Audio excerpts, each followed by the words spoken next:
Hey there, grade 9s. Welcome back to lesson 4 of chapter 3, where we are multiplying rational numbers. So first things first, I've got some questions on the board.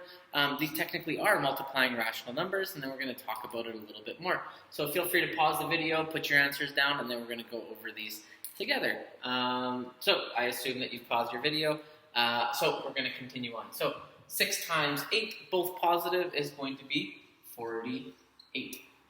Here we have 7 times 9, but it's negative 7, so we have one negative, so our answer is going to be negative. 9 times 7 is 63. Okay, here we have 2 negatives, so our answer is going to be positive. Negative times negative is a positive.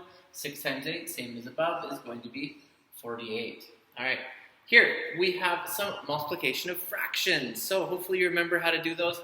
Basically what we're doing is we're multiplying across and then we're trying to reduce when we can.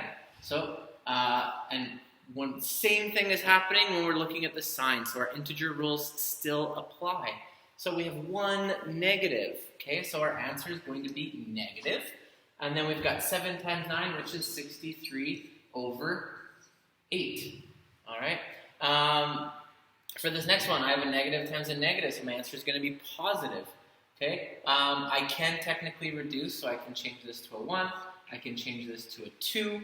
So now I've got 8 times 2 is 16 over 5. Okay, and it's going to be positive. I'm not going to worry about turning them into mixed numbers for now. We'll get into that in a little bit. All right. So one thing that I kind of forgot to mention in the last lesson is that rational numbers aren't always fractions. Okay. Sometimes they can just be decimals. So if we have something like this, so if we have negative 1.5 and we are going times 1.8, okay?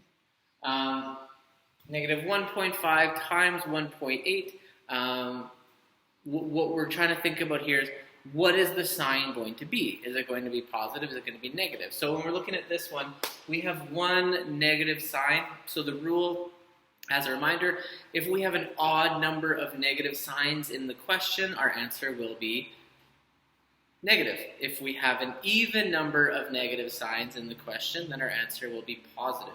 So in this situation, our answer will be negative. Okay? When we multiply these out, we end up getting 2.7. Okay? 2.7. Okay? Or you can say 15 times 18 gives you 270, and we've got 2 decimals in the question. Okay, so just a reminder that when we are actually doing the multiplication of decimals, you will have the opportunity to use the calculator. So I'm not too stressed about you actually answering those.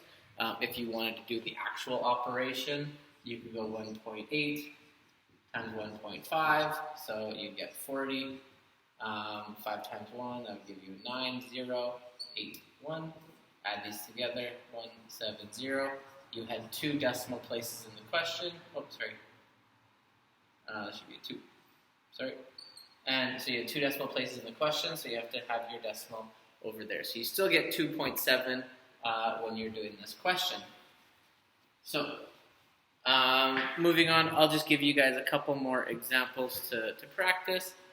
So if we have negative 11 over 7 times 21 over 44. Okay, try this one out, and then I'm going to answer the question when you come back. Okay, so in this question, once again, they're multiplying. They're both in brackets right beside each other. That means we multiply. So when we're trying to find our product, we multiply just straight across our fractions. But I want to reduce this one first. Okay, I can divide both of these by 11. This gives me a 1 and a 4. Okay, I can divide both of these by 7, so this will give me a 1 and a 3. So now I basically have negative 1 times 3 over 4, so my answer is going to be negative 3 over 4. Okay, I was able to simplify it enough. All right, hopefully you got the same answer.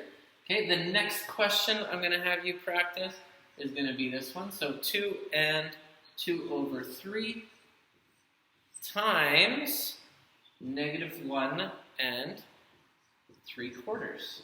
Okay, so give this one a go. And then, yeah, hopefully you've paused the video If you haven't, do that now, and then I'm going to answer the question. So I'm going to simplify this one first and change them into an improper fraction. So 3 times 2 is 6 plus 2 is 8 over 3, okay, times 4 times 1 is 4 plus 3 is 7. So I've got negative 7 over 4. Okay, I can reduce these, divide them by 4. This gives me a 2. This gives me a 1. Okay, 7 times 2 is 14. So I've got negative 14 over 3. Okay, now I'm going to take it out. So I'm going to turn it into a mixed number, and that's going to give me 4, negative 4, and 2 over 3 is my final answer.